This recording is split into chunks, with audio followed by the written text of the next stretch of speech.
Hello there, sword friends. Today I'm going to do part 2 of the RyanSword $135 destruction test review part video thing. This will be the abusive destructive part. I've already done part 1, which was aesthetics and general usage and build quality. I'll link that in the description down below. Please check it out. Before I get into the nitty-gritty of review, disclaimers as I often do. 1, this sword was provided to me from RyanSword for the purposes of this review.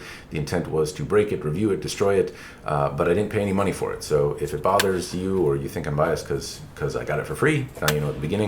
Also know that it was sent to me for destruction, or at least my process of review, which implies destruction, and so that's the destiny of the sword. I know it bothers a lot of people to see me take a perfectly good thing and destroy it when it could make somebody happy, but that's the point of what I do. That's, I suppose, where I add to the conversation, and the idea here is that you see how far you can push a sword. Hopefully it gives you some idea of if RyanSword's products can be trusted, if they are made in a durable way, and how far you can push them before they break. It is not an endorsement to do these abusive things. Obviously, all of what you're going to see here, with the exception of cutting a pool noodle, I would consider abusive and something you should not do or expect the manufacturer to warranty, should you choose to do them. But at least it gives you some idea, if you want to do hard usage, how far you can push the sword, and if the sword withstands things up to your whatever you consider worth your money.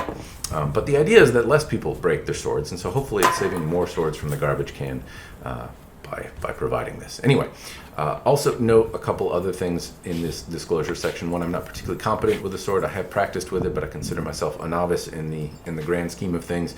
I've swung swords around a lot. I've owned a few of them, but that does not make me an expert, so keep that in mind as you hear me talk. The other bit to know as you see the testing, and very important to keep in consideration, is that it's very cold where I live. So this is a through-hardened 1095 sword, or at least that's what it's disclosed to be, but it's also very cold out, and swords, even though this is supposed to be very durable and very springy, keep in mind that it's below freezing where I'm at, and quite a bit below that. So there's not a lot of snow on the ground. Well, I did the filming of this video, but the pond in the backyard is frozen up, and cold weather will have an impact on how durable the sword is. They're known to break a little easier when it's cold. I've certainly found that to be true in the case of me testing swords. They seem to deform easier, they seem to break easier. And so know that. I tested on a particularly cold day. I want to say it was 10 or 15 degrees Fahrenheit outside, whatever that equates to in your Celsius measurements. But it was chilly, not quite sub-zero temperatures where I'm at, but still a chilly day, and that likely had an impact. I'll stop talking about it now, but obviously you can see it's cold. You now know that it will have an impact on its durability, and how well it would work in a warmer time, I guess I don't know, because I don't have one right now. One other thing I want to note kind of towards the beginning of this video is RyanSword. In the part 1 video, I brought up some red flags, some things that gave me concern about their business practices. I didn't elaborate on it a whole lot, but I did provide links to folks, and I just want to point out that RyanSword didn't really give me any shit for it. So to their credit, they didn't say anything negative or positive about the review. They just said yep, and also noted that, hey, we're going to look into the tsuba bending and things like that, and that's probably not a good thing.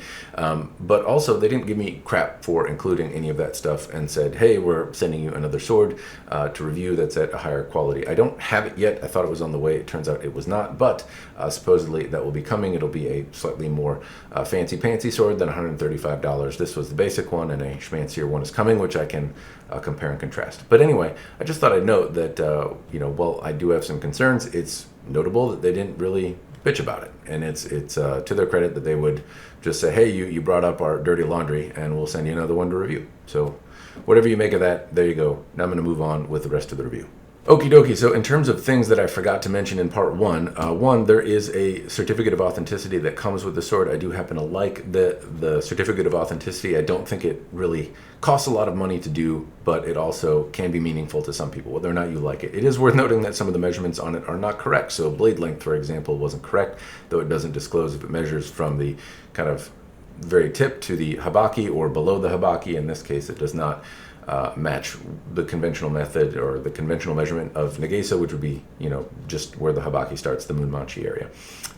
The width is correct. Hopefully the steel is correct. The overall length was not, and the weight was actually a little heavier, though it doesn't note if it includes the saya or not. I'm assuming not, though, and it didn't line up with the measurement. The measurement of the weight of the sword was actually less than what is disclosed on here, at least if I talk about the blade with its handle on, and not with the scabbard.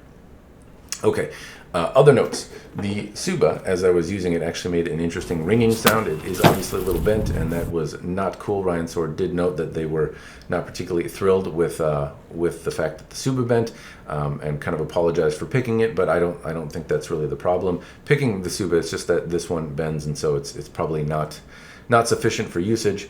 Who knows what will happen from there. But I did like that it made a ringing sound. I'd certainly rather have a quiet tsuba that doesn't bend than one that rings and doesn't, but it is a nice thing to note that it had a pleasant ringing sound. The other bit, the ska. So this actually came off easy. I didn't take the handle off when I did it. The pegs were a little loath to come out, but didn't get destroyed. A lot of times when you have to hammer on the pegs, they get destroyed. It also did come with extra Makugi pegs, worth noting, but I didn't destroy the pegs. I did have to get a hammer to get them out. The ska is not cracked after all of my abusive testing and cutting. It seemed to last, so that is good, but it also came off relatively easily, and it is appreciated. A lot of times I really have to hammer on these things to get them off, particularly in a $100 price point. They are almost glued on there. This was assembled in such a way that it could be disassembled for cleaning, which is really appreciated, and the handle held up throughout the abusive testing. The sword is now broken, which you can kind of see here. So the handle is, and you'll see what I did to it later. I did a lot, and the fact that the handle is not cracked is good. Okay.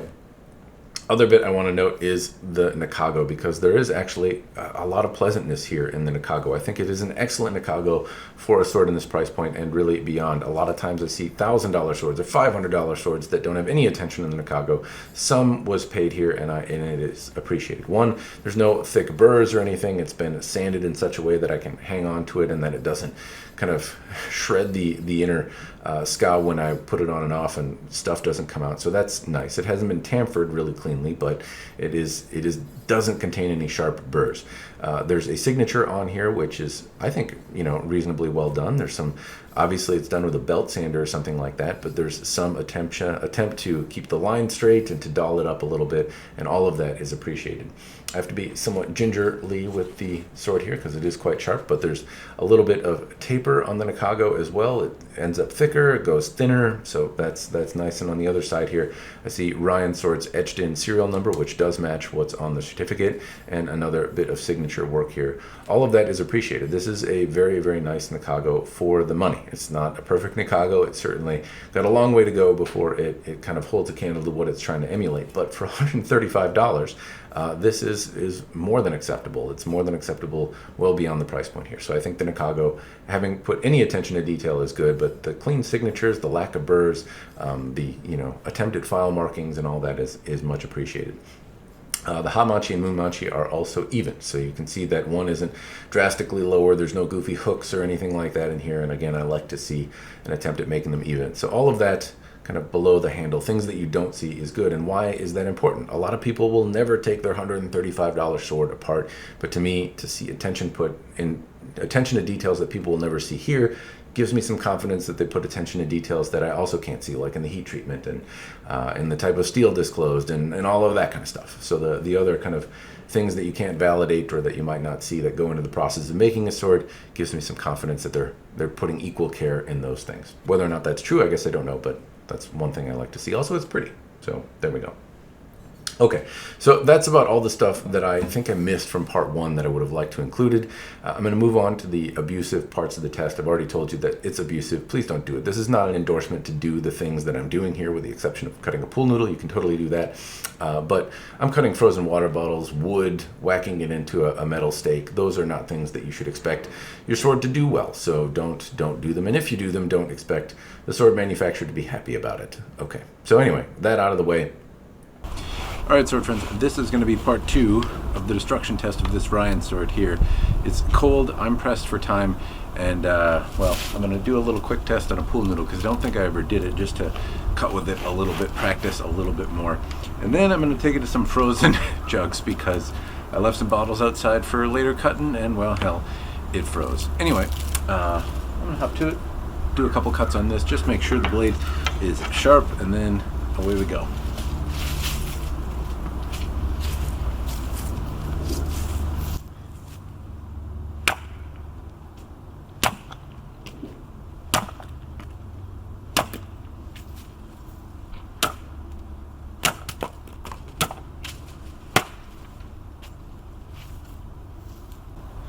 So right here I can see that I shaved the peg a little bit.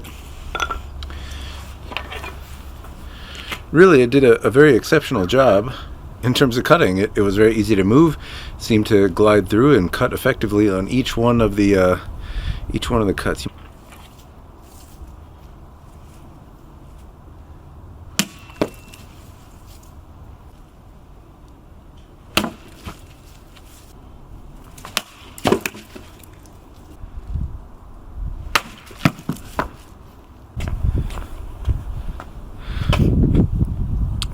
So, you might be able to see where my little arrow is, and there was a small bit of deflection there. Now I'm seeing some right in this area. It's equally small and hard to see, but I do see some minor damage to the edge. I imagine it's still going to cut very effectively, but I'm guessing, I believe that one came from the hard whack into my stand.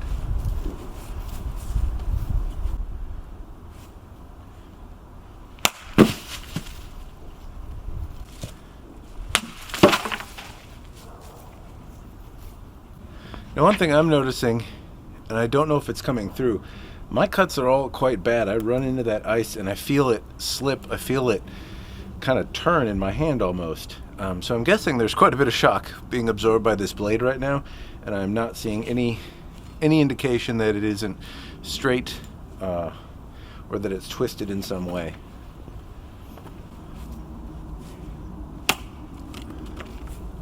Still pretty sharp.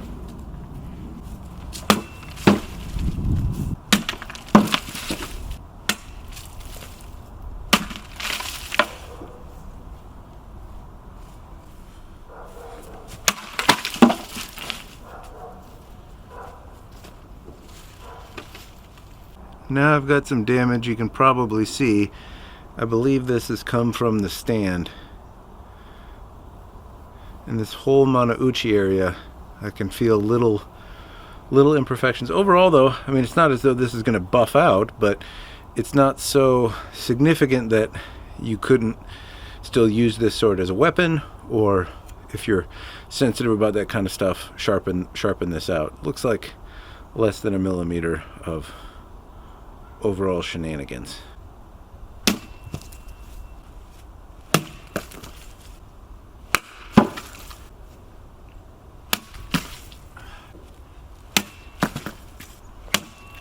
Effect here.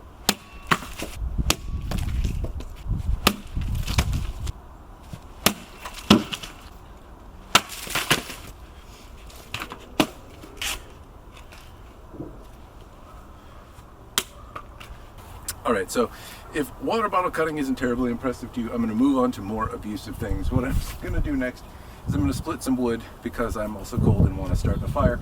Then I will move on to cutting some branches that I can find around, and that will likely be the extent of the wood cutting. I might find a pole or some construction material around here to test on, but that will be what I'm going to do. Once I move on from the wood, this thing will appear if the sword survives that long. This is the croquet stick of doom, or croquet stake of doom. In the past, I've been told that edge-on-edge contact with a hardened steel is obviously going to deform the sword, and it's not going to last that long. So this is a big bar of mild steel that's been tested by a fellow sword friend on many a fancy sword. So I'm honored to have it, and honored that other swords get to meet their doom against the croquet stick of doom, so to speak. So anyway, that's what I'm going to do. I'm going to go and smack the shit out of this log now.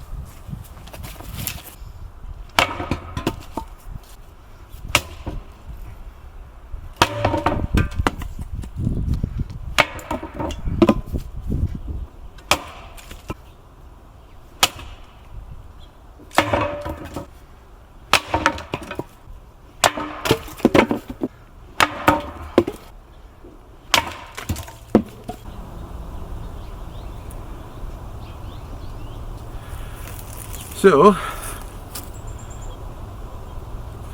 blade from what I can tell is straight, not twisted. Everything is still tight. I would say the edge issues have gotten marginally worse, but not so much so that I can't do things.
So I've tested this stuff a number of times. Seems to be doing about the same.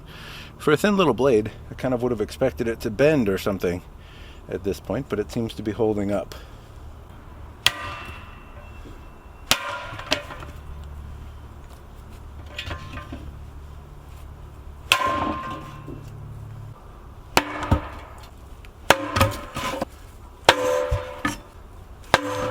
So historically speaking, these might represent, these bits of wood that I'm cutting. This could be the shaft of a spear, even though it's probably quite a bit softer than that. But the other bits of wood might simulate some sort of impact against a barrier or a shield or light armor or something like that, and how well the sword holds up. Obviously, this is mono material, so it's not, both in the sword and in the wood and stuff. So how well it holds up, and it's not really a test, is I suppose what I'm getting at. But anyway, the blade is still, it can bite into the wood. It can still cut a little bit. Obviously, it's not the best. It's not as sharp as it was, and it's deflected and deformed ever so slightly there. But I mean, it's still a usable weapon. It's still sharp. The tsuba hasn't torn into my fingers or anything, and it makes an odd ringing sound. Anyway, now I am going to more intentionally break it.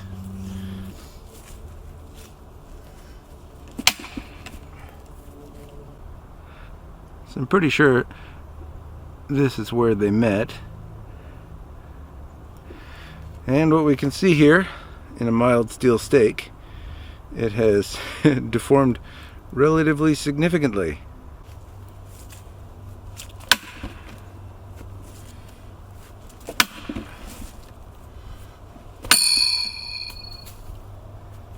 Alright, for those of you metallurgy folks, here we go. This is the grain structure. Hopefully you're able to see it.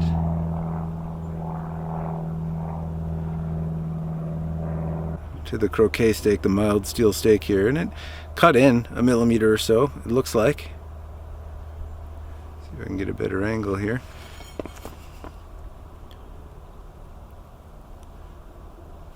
Alright, now I gotta find the other piece. I never actually found the tip of this, so jumping into the pile of leaves in the backyard is done until I can find a magnet to track down the tip. But that's going to be harder now because I live in a winter wonderland and it is gone. The grain structure on the steel looks a little large, so I imagine it could be finer. It might have held up better. And I don't really know what to make of it at this point. So cutting into the steel stake, usually it takes me a myriad of hard strikes into steel to diminish the sword in such a way, even thin ones, that they break. This one, the steel stake is larger. I'm a little less familiar with it. It broke. It broke after 3 strikes, which is a little concerning, but I can't deny that cutting into frozen water bottles and splitting wood with it and cutting into branches and all of that stuff really only had slight diminishments on the edge. It really didn't impact the sword really all that much. Everything was good until it met that croquet stake of doom, in which case, it was 4 strikes to find the caramel center of this sword, so to speak.